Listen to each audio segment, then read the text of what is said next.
What's up, everybody? I'm Michael Slater, a vintage reseller based in North Texas, and you're listening to Canned Heat, a podcast highlighting makers and entrepreneurs in the vintage clothing world. I'm recording this just a few days before the new year, so I hope y'all have had a wonderful holiday season, and I wish you a happy and successful 2022. For today's episode, I sat down with my friend Ava, who is the founder of Unseen Clothing, a secondhand brand that's seen huge growth on Depop and has become a staple booth at the Silver Lake Flea in Los Angeles, where Ava has sold to the likes of Madison Beer, Olivia O'Brien, and Emma Chamberlain.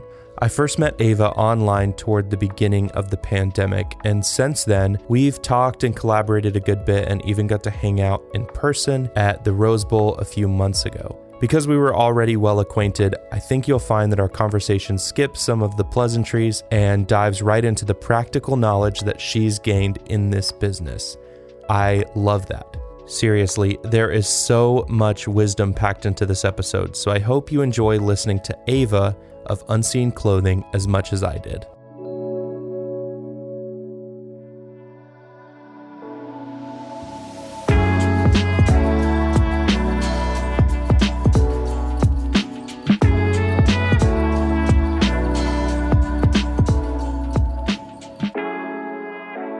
I am here with Ava of Unseen Clothing. Thank you, Ava, for joining me. Yeah, thanks for having me on. I'm really excited. It's really fun to do podcasts or to actually talk about vintage with people outside my little bubble here. Yeah, for sure. I put a question box on my story and I asked who people wanted to hear from, and I saw your name several times. So cool. No, like you told me that made me feel so awesome. And I think through any kind of like recognition, like I don't do anything I do for that at all, but it always feels so awesome when it's your peers recognizing or like shouting you out and vice versa. I think to me, that's the most, because we get it. Like we know what the day-to-day is to go through and stuff. So that's extra special to me. Well, I think you've definitely set yourself apart and made a big impact in the community since you've been doing this. So I'm truly honored to have you. So tell me, when did you start thrifting? I think like most people in this world, I have been thrifting pretty much my whole life. I definitely grew up thrifting a lot with my mom. My grandma is like she calls them yard sales. She's like the yard sale queen up in Montana. She's always done that. So I just grew up being a big part of my life. And then, going into like middle high school age, that's when I really started to get excited about thrifting, like because I like the aesthetic of it, because I thought it was cool. I was looking actually the other day through my old Facebook photos, my hidden albums, and looking through pictures from high school. And I wore so many like random graphic tees that I remember getting at thrift stores. I don't know. I never really thought about it super consciously back then. And now that I'm doing this full time and it's like become my life, it's really interesting to go back and see, I was actually, those are like the seeds that were planted that evolved into this. That's cool. So you said you're from Montana, yes. And you live in LA now, right? Yes. Very different. So, yeah, for sourcing, for selling, I'm sure it's very different. So tell me about the differences and what it's been like building a brand in LA. Yeah, it's very, very different. And I'm very grateful that I've been able to experience both perspectives and both sides of it, because there's definitely pros and cons to both. And it kind of depends, I think, if you're trying to do this as a business to any level, or you're thrifting to resell or buying to resell, like what your goals are and like what you want to get out of it. Because for one path, being in a really rural area might be best. And for another path, being in a city like LA might be best. So for context, I started really reselling probably 2015, 2016, on the side, Depop, like chill. And then I didn't move to LA until August 2019. So about 6 months before the pandemic. I was still doing it as a side business. And then I didn't move to full time until the pandemic. So it was a little bit more casual when I was in Montana, but I did know I wanted to like try and grow it. And I was definitely hustling on that side of it. Montana, in a more rural area, I would say, well, you are getting less thrift stores. There's less, things out there, but there's less people looking for the types of things that I'm looking for. So I do a lot of Y2K, early 2000s, 90s.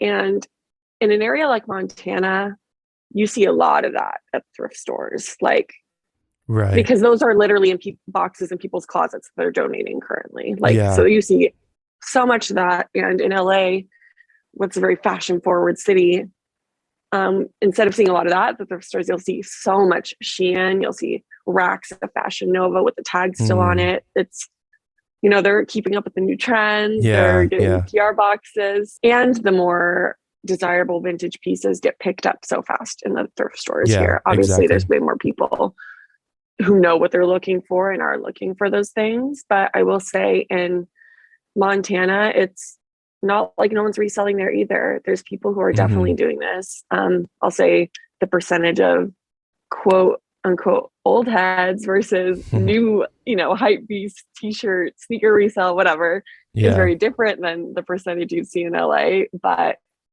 people have the internet, like people are watching YouTube videos. They're starting to really pick up on stuff. And a few years ago when 2018, when I would be there, and there was one Goodwill in my hometown that was like my spot, obviously. I don't really remember seeing resellers there, and I'm sure there were, but like, if anything, it was people looking more at home goods or like, you know, maybe like Levi's or very specific things. But I was picking up all sorts of things. And I feel like now when I go there, it is a college town. I'm definitely starting to see people like, okay, people are picking up, and that's really cool too. So I think that's leveling the playing field. But as far as growing it into less of like a buy and sell units online type business, in LA, it's really great for like branding and meeting people. I've been selling at Silver Lake Flea now for over a year, and I'm a permanent vendor there. I'm usually there like 6-ish days a month. I try not to do every weekend, but I do most weekends. And the connections that I've made there and the people that have just like walked into my booth and bought for me it would never happen in Montana. Like I could be at the one flea market that they have there for a few months during the summer, you know, one day a week. I could do that for years and not have one of these people ever walk in the booth. Right. Whereas yesterday I had a stylist walk into my booth who asked if I work with stylists. I said, yeah, I rent sometimes. He's like, do you have a card? I give him my card. He followed me and I looked at his page and he's like done like, I don't want to like point out who it is, but like huge campaigns with like Nike and stuff. Like he's doing it and was looking for pieces for like a magazine editorial he's working on, which is, I would never have found him online. And imagine sending him a cold email or a DM on Instagram. And that's the really cool thing about meeting these people at the markets, especially, is I don't feel like I have to sell myself. I think a lot of people who are trying to grow into that aspect of the business, working with more like stylists or doing more like the branding, like a lot of the women's stuff is about the overall aesthetic and the like style of it versus the print or the graphic, like a t-shirt would be or something. And just being able to be your creative self, put your booth out there. It's kind of like merchandising your own space and have someone walk into your space, feel like they like your vibe, and you connect and can maybe work together and build a relationship that way is so much more natural. And I don't feel like I'm having to like push it. And it just, what the opportunities that come are more natural that way. But living in Montana, you can definitely, if you're just like trying to grind, you can get stuff cheap. Your overhead's going to be way cheaper.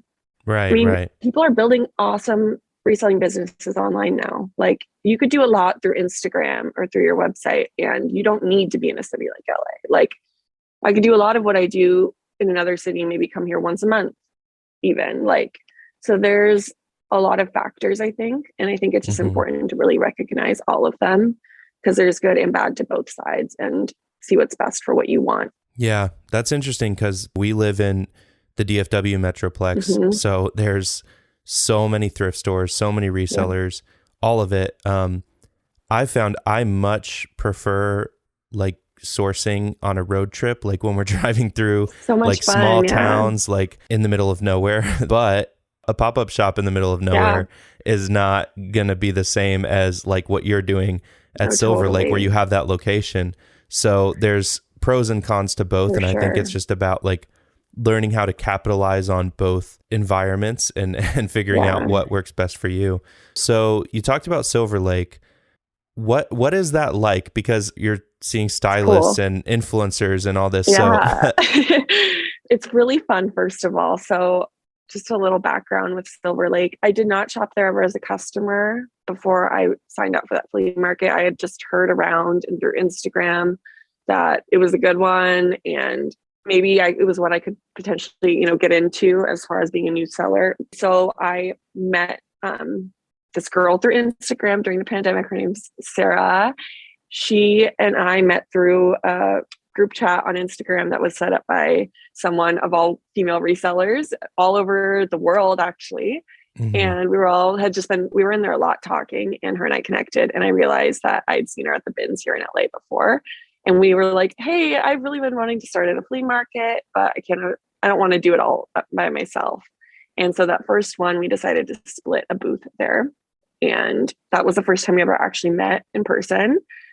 Was at our booth that morning, and it was Wow. really janky setup and like a falling apart pop-up tent. We each had like one rack, like Sharpie on paper marker, or we hung everything up when we got there, like everything we did wrong. And we made Yeah. a few $100, and it was so awesome. And we're like, whoa, it would take so to make this like through Depop in one day would be like an awesome day on Depop. Yeah. And Yeah, we're for like, sure. okay. And that was our first time. And now we have our own booths, but we always get them next to each other. And we've built it into a kind of bigger space. We have it open in between the two. So it appears like a 20 by 10 tent. And we've made it kind of an experience. And what's really cool about Silver Lake and what I love about it is that it feels like you're walking into the Instagram Explore page, but literally it's really inspiring for me. And I think one of the best things you can do if you're buying and reselling at all, and this doesn't even have to be like women's stuff or super fashion-y stuff, even any kind of clothing, but even if you're buying and selling electronics, I think it's so important to pay attention to what's going on around you, whether that's watching the news, but people watching, especially if you're doing anything clothing, buying and reselling, is really important, I think.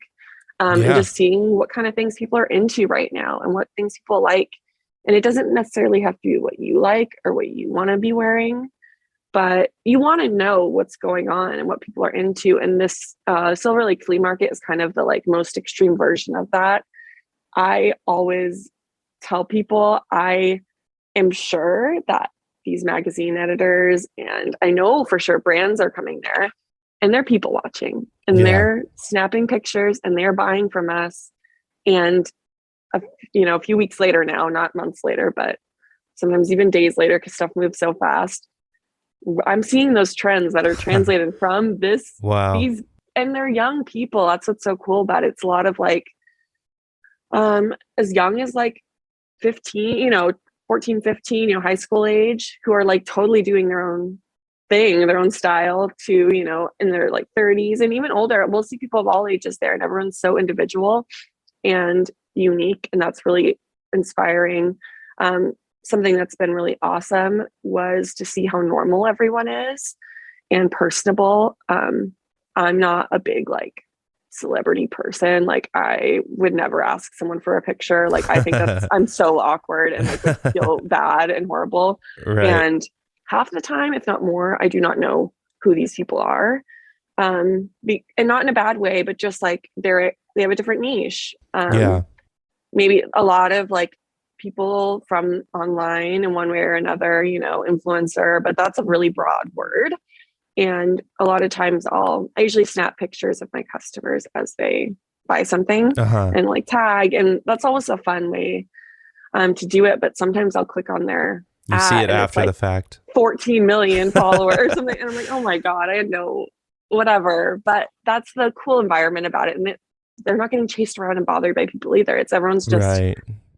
engaging and interacting. And it's a very positive environment that I like. Yeah. That's cool. Yeah, I always look through your stories whenever you're at Silver Lake, and I'll Me click too. on somebody's. I'll just click on somebody's tag and I see the followers and I'm like, whoa, like, and it's usually, like you said, it's people I've never even heard of. Yeah. But it's really cool that you've kind of been able to find your way into that space. And I think it's really smart what you said about people watching. Like, I went to the mall the other day for the first time in, I don't know, a couple of years, honestly, because I thrift most of my stuff. Yeah. But I had to go buy a bike helmet for my son. And so I went to the mall and I was blown away, like just watching younger kids walk through the mall and like seeing what they were wearing. It was like, oh, this is like different than I thought. And I saw a lot of wrap tees, but like the reprint wrap tees, you know, like the fast fashion wrap tees. And I was like, wow, this is big. Like, and of course, if you look at my Instagram feed right now, you know that wrap tees are a thing, but I didn't really realize how much of a like general public thing that was. And so it is really wise to watch people and see what people are wearing. And that's going to give you a whole new perspective when you're sourcing, when you're selling, when you're styling, whatever it is. I also like what you said about finding Sarah and having like a friend and a partner. When I started, before I ever did a pop-up, I was like so worried that like, okay, I don't have enough inventory, or like I don't have enough help to like run a store for a day. Like I just need like somebody. So I found a buddy who was also very new to it, just getting started. And I said, hey, let's team up for this event. We'll split the cost. We'll be able to fill a whole booth with our inventory, while my like 1 or 2 racks might not fill the booth. If we combine our stuff, we've got a booth. So I think that's a really good nugget of advice for someone starting out, is like, just make those partnerships, find somebody that you vibe with, and like, just get it started and like start something with them that you can trust. Yeah. And I think for you, like it's been a long-term relationship and become one of my best friends. Yeah. Honestly. And I'm so grateful. And I told her this the other day too, like, you know, I came just a few months before the pandemic, and then that hit, and I barely had even met anyone here. And you know how it was at the beginning, especially like it was pretty up in the air what the future was even looking like in general. Yeah, absolutely. I didn't know I didn't even have a lease signed in LA yet at that point. I was like, do I even stay here? Like the whole point of being here is like to be able to experience LA. If everything's totally shut down, am I going to pay to like live in LA? I don't know. And I'm really grateful that I stuck it out. Her and I both, we didn't have we'd never done a flea market or a pop-up for our vintage, but we did have the similar shared experience of having Depop's for about the same amount of time. So we both had similar success in that and time invested into that. And then her and I both also did retail management in the past. You know, through college, I worked almost all retail. Some people do restaurants, some people do whatever. I did retail, and I did few years of that. When I graduated school, I was doing operations manager at Ulta, the makeup store. And then I was a general manager of a sunglass hut, and she was a manager at Doc Martens for a while. And so we have very similar levels of expectations and what we want as far as standards, how we want people treated when they walk in. We're both, you know, want to have conversations with people. And I mean, we got very lucky in general that we did click and it worked. You know, our personalities meshed in a way that really was like awesome, and it was a good thing.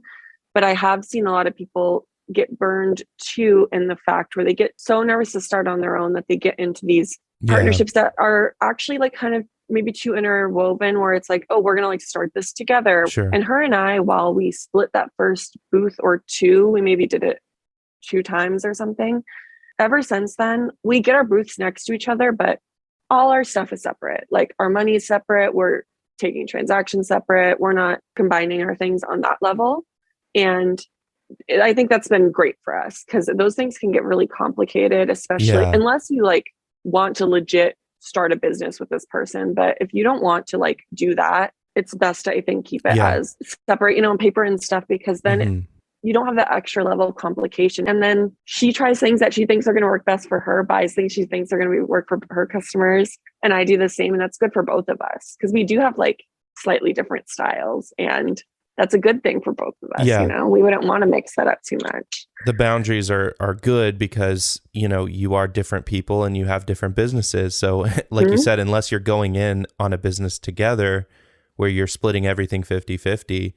You need to It's be able hard to to pull it still back keep it separate. Yeah. because if you start that partnership with it super interwoven, it's hard to like untie that knot. Yeah. You can always like get more into some, in the future. But I've seen just so many people where two people will start and one person's way more excited about it than the other. One person still wants to take it way more seriously than the other. It ends up being like a high school group project where you're either doing all the work and like resentful, or you have to like kind of break up with them in a sense and start off on your own path. And that's like a whole resetting. Right. And have the confidence that, no, I can do this. Like people hold themselves back a lot in general, but specifically in this business because they're too scared to even just try, whether that's a flea market booth or starting a website or like doing a rework or anything. Right. They just are too scared to even just try doing it, that they're never able to find what actually works. I try so many random things, and that's kind of a pro of having a small business like Urban Outfitters or like I was saying Fashion Nova or whatever. Like they are big companies that have, it's like moving a ship versus a little pontoon boat. Like yeah, they can't afford the risk. Weave in and out. Yeah, we can try random things. Like I'll pick up stuff. I'm like, I don't know, like but I can do that, and like I can try something different. In worst case, it's not a huge loss. Yeah, I think that's a really good word. Like if you're doubting yourself, like just do something, like start somewhere and book the pop-up and just like get into it. I had a lot of those fears myself. Yeah. When I first started, I was like, oh, I'm years away from being able to do a pop-up. And Erin was like, why? Like, just do it. Like, just hop in. Like you'll right. It's not going to be perfect from the get. Like you said, like, you might have a janky sign, but like just put yourself out really there. Bad the first time. Yeah, but you mentioned like hanging up the shirts on the hangers. Like there's just little things that you're going to learn, but you're never going to learn if you don't do anything, right? So totally. And I hope that a year from now, I look back at my booth now and I'm like, that looked so crappy. And that's how we grow though. And it's progress. If that took me 2 years to get to that point, I'm glad I started it when I did and just was out there trying. I think oftentimes things seem way more daunting and scary. And I think the anticipation is what's so daunting and scary. You mentioned when you were talking with Erin on the first episode about how scary going on lives are, especially when you're first starting or if you've never done it. And I was doing lives pretty frequently there for a while. I would do, maybe a few a week I would hop on during the peak of the lockdown, and I was doing it a lot. And every single time I would have like a huge pit in my stomach when I hit the live button. And it's so scary. And today I would still be like nervous and like freaked out. Sure. And I think that's another great thing that Los Angeles has taught me, or living here has taught me. When I lived in Montana, it's easy to see Hollywood. You see stars in your eyes, but being here has really humanized that. And I remember going to Melrose in high school when I'd come to LA to visit my grandparents. And it was like, holy moly, I cannot imagine. And now I know people who like sell at the flea, you know, these things seem so elevated and seem so difficult, but like everyone started from scratch. And I think what helps propel you forward more than anything is people seeing that you're like going for it and like excited to get out there and just be genuine to what you're trying to produce and what you're trying to do. Yeah. So you've talked a little bit about Y2K style, and I think that's your niche for sure, at least from my perception. Yeah, I would say that. So I feel like if you and I walked into the same thrift store, we would have like completely different carts of inventory. Like, yeah, I think so. Yeah, you pick stuff up that like I feel like the majority of the vintage resellers on Instagram are not picking up. Talk to me about Y2K style and what that means to you. Yeah, so I definitely have a very unique curation. One thing that's interesting about Y2K styles, it's a lot more broad than people think. I think when people think Y2K style, they have a very specific image in their head. But if we're just talking about women's fashion, the early 2000s Playboy bunny Y2K style you might think of is very different than the Carrie Bradshaw Sex and the City style. Those are so different. There's such different looks, velour and rhinestones and glitz and glam versus like chic and that's almost like more 90s kind of city vibes. So it's kind of a broad aspect, it's all just early 2000s. A lot of times I'll sell things.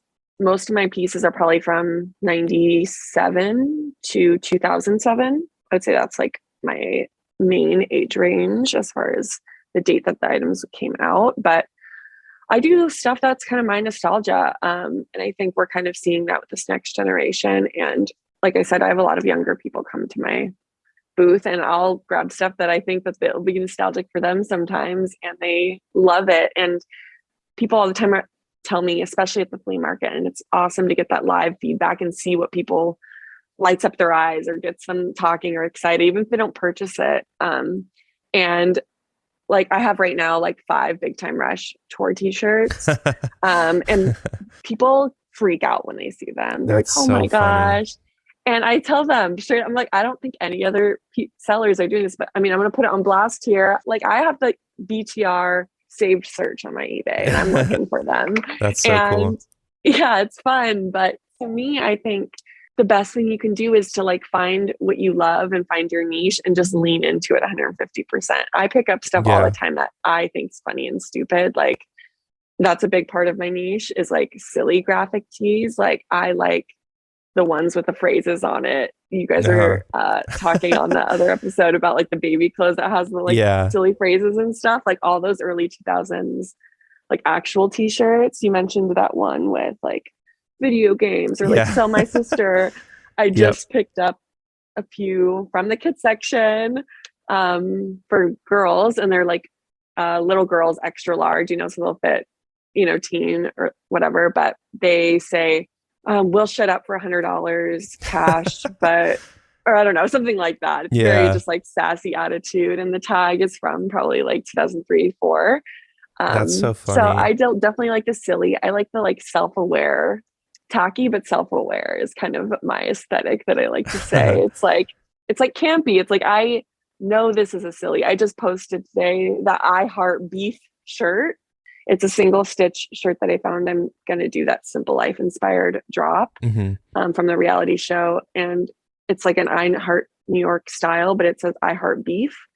And I don't know if it's from like the Farm Association or what, but it's like from the 90s. And like, it's a made in USA shirt. And like, to me, that is like what I want my booth filled with, is like the silly, the fun, the over the top, the unique. And I just kind of trust my gut most of the time. I rarely look up tags anymore, and not because I know all of them. I know the ones I need to look up, but for the most part, it's more about the vibe and what I enjoy. And it's not a requirement for me for it to be vintage. I buy newer stuff all the time if I think it's cool and something that my customers will like. And I think it's good not to set too many restrictions for yourself and just kind of like let yourself trust your gut sometimes. I think that's really good. With finding your niche, like you're at an advantage because you found something that, like I said, most thrifters would probably leave behind in the thrift. Yeah. So then it's available for you. You can pick it up. You know that your audience that you've built at Silver Lake or on your Depop is going to vibe with it. So you're looking for it. You've really found a need, and then you found a solution to the need. And both are so readily available. So I think that really speaks volumes about finding your niche. And like you said, just feeling it out. I would imagine that there's not a lot of Y2K like resources online yet. No, there's not. And that's really interesting. Yeah. There's no tag guides. There's no tag guides for like the Y2K. Like 2010s tags. We don't have the tag guide for 2010s yet. No, someone's got to make it. But you're really kind of blazing that trail, right? And so I think it really does speak volumes about finding your niche, because if you can find something that no one's picking up, but people want, and you can kind of be the first pioneer to see that, that's really cool. And I know you've been met with a little bit of criticism, and maybe not just you specifically, but the whole Y2K selling it at markets. You've even shared TikToks showing Silver Lake or Rose Bowl, and it's people that are criticizing Y2K, saying like, oh, I had this when I was 15, so why is it cool? But it's like, that's the same thing that people were doing in the 2000s about the 90s stuff, right? So it's a cyclical thing. Like you can be an old head in any era. And I could be grumpy about it and, you know, scoff at people like that. I will say in LA, people get it a lot more than they probably do in other areas because just in general, LA is so forward. I think it's important to just find your own aesthetic with it. And a big part, I know you said it's, you know, makes sense, you know, on paper, and that's a great advantage of it. Absolutely. But honestly, too, it's made it just so much more fun. There was a while where I was getting really into like more high-end t-shirts, and I was really getting into that world, and it was fun. And I don't regret, you know, learning more about that, but it felt more like work. And now it's more about me getting to be creative. So I think that's a big part of it as well. So you are crushing it at Silver Lake, and you also have a very successful Depop. So tell me about the online side of it, and specifically if you can speak into like the way that you've started to curate your drops, because I think that that's very different what you're doing there. Thanks. Yeah, that's definitely been a big change, and changed a lot for like the online game for me was doing the curated drops on my Depop. This is the same Depop I've had for many years. And I recently scrolled back to the very first sales. And I'll say a lot of the items I picked up then, while the pictures are really bad and the descriptions are horrible and whatever, a lot of the pieces though, I would pick up now, which is so cool to see that just like genuine authenticity be like the driving line through all of that. And I think that's a big reason why my Depop was successful, you know, over time. I think Depop, along with anything online, is all about momentum and about consistency. And I've just kept going on it and kept listing on it. And I think for me, yeah, when you click on my page now, it's like 13,000 followers, all these sales. And like, it's like kind of surreal to look at that number because I'm sure it is feel like that. Well, at the beginning to gain 100 followers would be like so much work when I had 5 sales and no reviews and 20 things listed with like a bad picture. Now I have a page with so much history that the momentum just kind of helps it like grow on its own and stuff sell on its own, that's why I always tell people just keep going. With the curated drops, for so long, I was just picking up kind of anything I thought that would sell on Depop. And I was doing fine with that. And it definitely helped me learn a little about a lot. But with the curated drops, instead of it being like a buying and selling of widgets, I feel like it's so much more of a creative project now. And it's so much more fun for me now. I mentioned earlier talking about keeping your eyes open and people watching, but not just like people watching on the street, but just like watching movies and documentaries and listening to music and flipping through magazines. And I think just like letting inspiration come into your life from all aspects is helpful for what we do. Like this one I'm doing right now is For the Simple Life. And that's a show I grew up watching a lot. And it always was something that I don't know, felt like related to. And I always thought was hilarious. And, you know, coming from a more rural area, but also loving the glitz and the glam of what, you know, Paris Hilton and Nicole Richie were, to kind of see those worlds collide. I always thought was kind of interesting and feels very much like me too, very genuine, authentic to my story. Yeah. So that's been a really fun inspiration, but also one of the huge benefits of it is it allows me to sell pieces that otherwise maybe wouldn't be worth very much money. But as part of the bigger story, I'm able to resell in this avenue. So for example, I have for Simple Life dropped like a lot of newer pieces. Maybe they're not necessarily super vintage, or maybe if they are vintage, they're not worth a lot. Like that I Heart Beef shirt, for example, you know, it's part of like a story. And by putting it in the curation, people are paying for that curation. Exactly. And yeah, I think it's a really fun thing people should try. You can do it as in-depth or as not in-depth as you want. You could do these big curated full drops like I'm doing that are like 50 to 100 pieces, or you could even do like cartoon tees Friday, doing a live all cartoon tees. You know, there's so many different ways to take a curated drop. I've done ones where it's called denim days. It's the denim drop. And it's like, okay, I have a lot of denim stuff in my death pile, so I'm going to do a denim drop.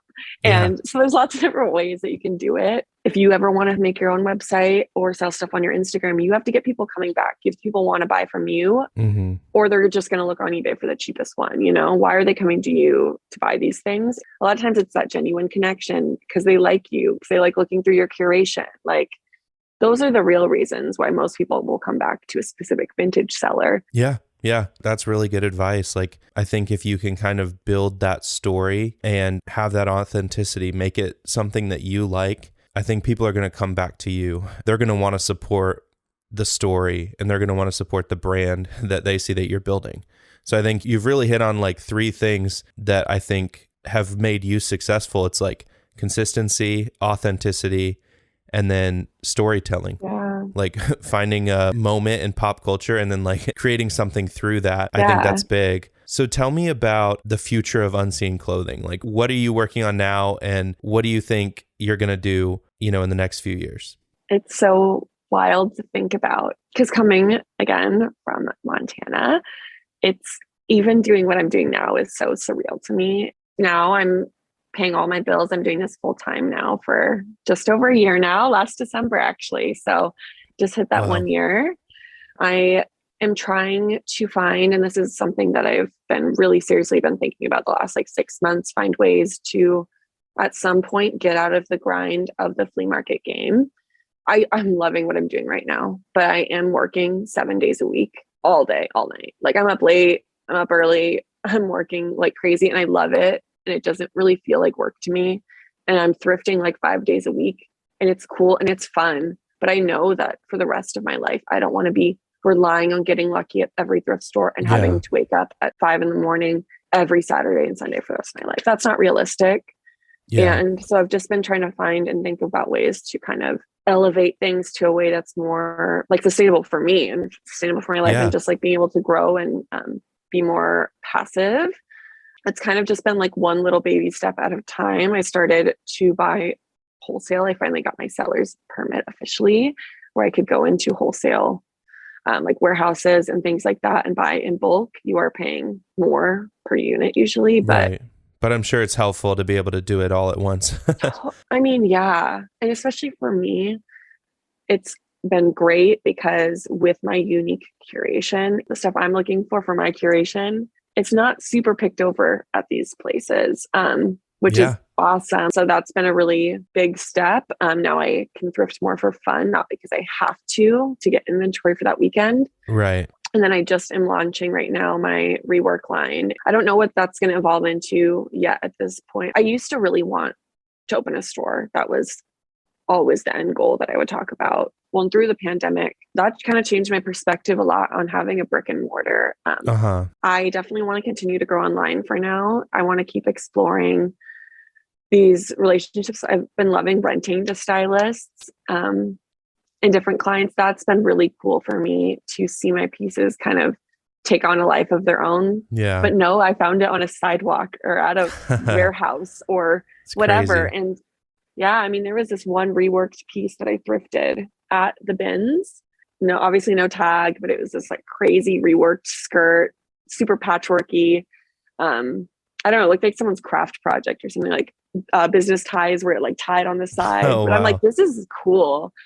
And I picked it up, and a stylist rented it and like sent me pictures of like this like legit model in that. And it's like, this is so cool to see. That must be so surreal. It's literally, that's the best way to describe it. And so that's really cool, but also you don't have the pressure of being the final person to sign off on the photo. You kind of like, okay, here's my stuff. You do what you got to do with it. So that's really cool. And I really want to focus on this rework line. I really feel good about it. For the first time, it all kind of came together again naturally.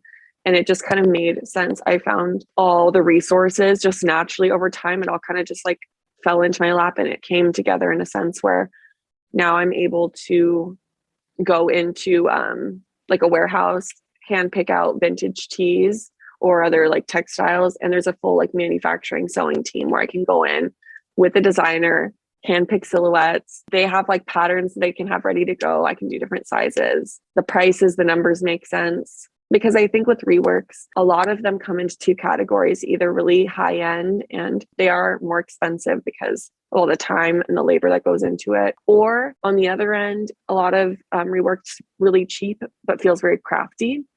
And I don't think there's a lot that's in that middle market yet. There's some brands that are doing it. Frankie Collective is like a great example Yeah. of a brand that's doing reworked on a big level and making it accessibly priced. And that's something that I really want to do with my brand, is have it be reworks at a price point that is really not that different from buying a dress at Urban Outfitters. But in this case, it's one of a kind. You're the only one who has it. Yeah, that's so exciting. And it's a whole nother level, really, of flipping secondhand clothing, because you're taking t-shirts that, to be honest, for women, it takes a little more to style a t-shirt. But if you can make it into a dress, then there's another use for it. After I was selling so many tees, when I was really heavy into it, my closet was filled with t-shirts and I would not really wear them hardly ever.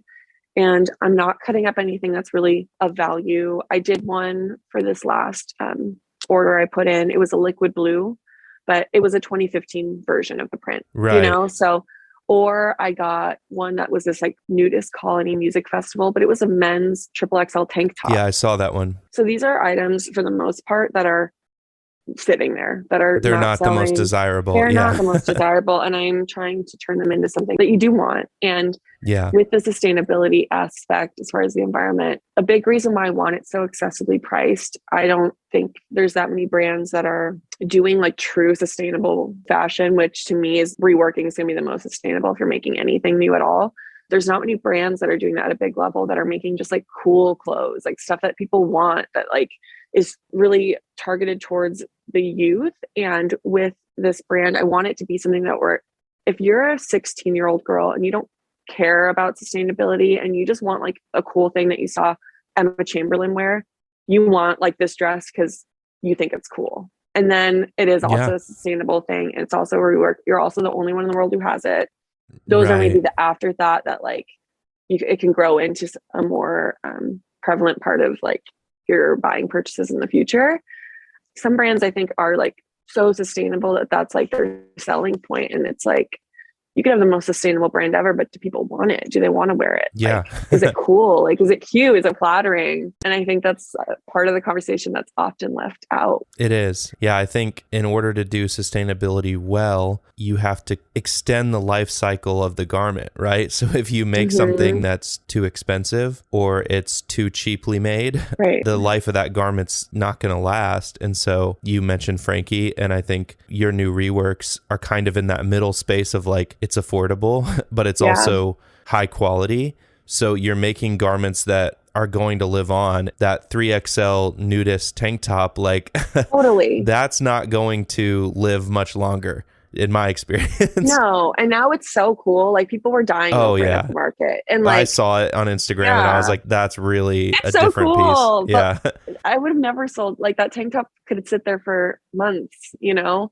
I did one. Do you remember from the Goofy movie? It's like Powerline. Yeah. Okay, sure. It's like a 2019 print of a shirt. Like a I turned that into print, a dress, and now it's like cool, you know. But it's like that wasn't a brand new print. I'm excited, to see what comes from it. That's awesome. So switching gears a little bit, what is something that most people don't know about you? Most people don't know that I'm a huge. Like I'm a lone wolf. I come off very like outgoing. Like I'm very, I don't know, I talk a lot. I'm like always like smiling and laughing, but I really like my alone time. I love just being in the quiet at home, having incense, watching TV while I'm listing, taking pictures, all that sort of thing. I think it's really important to have balance in this world. I think especially during the lockdowns, it was so, I don't know, I was like on Instagram constantly and like everything was almost like public. And just like constantly interacting and engaging with people. And I think that can, I don't know, you get burnt out, I think, doing that and trying to put yourself out there too much. And I've really gotten better about balancing that. And I think that's been really good. But yeah, I think people are oftentimes surprised about that. I think I'm like always out doing stuff. Yeah. Well, it's good to have that balance, you know. I think it can be easy as people who kind of push our brand towards social media. It can be easy to burn yourself out and not get that alone time. Yeah. So that's a good word too, that everything in life is balanced. Totally. Even your social life. Yeah. And it's important, I think, to give yourself time to like really reset and take a break from the grind. I put my head down and work. And I think that's a huge reason why I'm where I'm at right now. But there's the other side of that coin. And I think having that like release and that break from it is really important to the longevity and to staying inspired. Like when I actually am like super, zoned out and in a different mindset and not focused on working, that's when I sometimes have my best ideas. And like, Right. you need time and you need to give yourself a moment to be able to reflect on everything that's going on. And there's so many things that are oftentimes like right in front of our face that we are just not seeing because we're so focused on go, go, go, go, go. Yeah. I think we've shared a lot of wisdom, but do you have any closing thoughts or more words of wisdom? My biggest word of advice to people who are trying to make money doing this or make a career doing this is to be genuine, be kind, be genuinely curious about people, about things, about historical events. So much of this I've learned is about relationships, especially in the vintage world, guys. Like, it is a smaller bubble than you even think. Like, yeah, absolutely. Especially being in LA, that's become so obvious to me. Just being around so much of the community physically, it really is. And I see so many people burn themselves out by being petty in one argument or getting into one Instagram beef. Yeah. And it's almost always at a bigger detriment to yourself than by proving a point. Yeah. I think just genuinely trying to be kind to people you interact with and just try and talk to people, like get to know people and build those relationships. Right. Almost every opportunity that I've been given, it's not because I found my Depop and they're like, oh, this person looks, it's because, oh, I saw you worked with this person. Then I asked if, and they were like, oh yeah. It's the word of mouth, that's so totally underrated. It's I feel so like word of mouth. I think like 90% of opportunities is a person who has some sort of power gets a chance to give an opportunity, whether it's hiring for a job or they're a stylist looking for stuff. And in that moment, when you're making a decision, what goes into your decision? It's like, oh, who do I want to talk to? Or who do I like? Yeah. Who can I get along with? It's who you like. It's who you get along with, who you know is going to be reliable and not be flaky and is going to pay you when they said they did. Those are such simple things, but they are the most important foundation to anything else you can do. If you are genuine and nice and a hard worker and reliable, you're going to do pretty well, I think, in any career you have in life. That's so good. That's life advice, though. Yeah, but it's life advice. It's business advice. It's everything. Simple, though. I think life is more simple than we make it sometimes, and it's important to remember, I think. Yeah, so good. Yeah. Well, thank you so much, Ava, for coming on the show. A huge fan of everything you're doing. If you're listening to this and you don't follow her, I don't know how, but go follow her, making huge waves in the community. So yeah, thanks, Ava. Appreciate you. Oh, thank you so much. And thanks again to you and Emily for the meme shout out last time. More memes are also coming from the scene. Yes.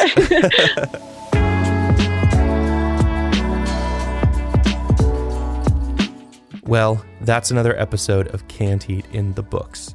I just found out last week that Spotify has ratings for podcasts now. If you enjoy what we're doing, would you consider leaving us a rating there? And if you use Apple Podcasts, like I do, you can leave a rating and a review there as well. Don't forget to subscribe on your platform of choice, and as always, feel free to suggest a guest or give me your feedback by reaching out to @SlaterThrifts on Instagram. If you want to keep up with the show, you can follow @CannedHeatPod on Instagram. I'm Michael Slater. Don't forget to wash cold and hang dry.